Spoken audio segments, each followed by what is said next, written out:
but they're coming to the finish, and it is all Barbaro in a sublime performance. He runs away from them all, and he has saved something left for the Preakness.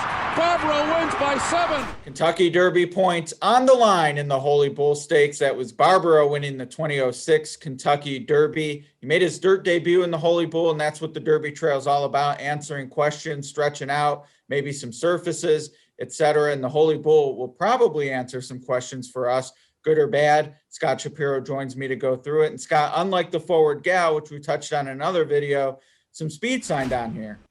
Yes, no doubt about it. And I'm really looking forward to the Holy Bull. I think there's a couple horses that, like you mentioned, I want to get some answers to the questions about, starting with a horse that I'm very high on. I don't expect to get a very good price on him because his debut was so good and the pedigree is there to handle the stretch out. But number 6, Prime Factor, you mentioned speed. This one, unlike a lot of Todd Pletchers recently, did get out of the gate well on debut at 6 furlongs, now stretches out.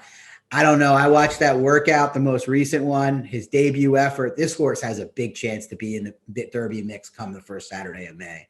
No, and I didn't take the plunge, but I think if you were really a believer, the price wasn't awful in Pool 2, the Derby that just closed. No points yet. He's just a maiden winner as we take a look at the current point standings on the road to the Kentucky Derby. Presumptive juvenile champion, expecting him to be crowned this evening as we record. Essential Quality leads the way. Spielberg up there among the top horses. We'll talk about him in the Lewis in another video. But yeah, this is a good spot for maybe Prime Factor or others to arrive on the scene. And I'm going to go with Greatest Honor. I'm going to kind of go with there's a lot of speed in here, and Greatest Honor does seem to want to be the one. If they're going to close, he'd be the one to do it. And he does have that magical triple-digit Brisnet late pace rating. I talked about it going into the Breeders' Cup, and it worked with Keep Me in Mind to get a slice underneath Essential Quality. Maybe it can work here. Not quite the price of Keep Me in Mind, but certainly won't be the favorite. And I think Greatest Honor will be worth the price relative to his win odds. Anyone you're looking at underneath, you seem pretty,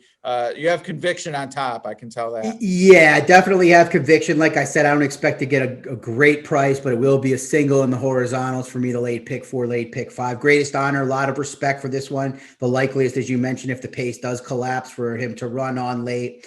I don't know. I'm pretty much all in on Prime Factor in here. Amount obviously needs to, some respect. That was a very strong effort. Winning at 7 furlongs is not an easy thing to do on debut. A little concerned about 2 turns for that one. But for me, as you were last week in the Pegasus, hopefully get a little better price, but I'm all in on Prime Factor.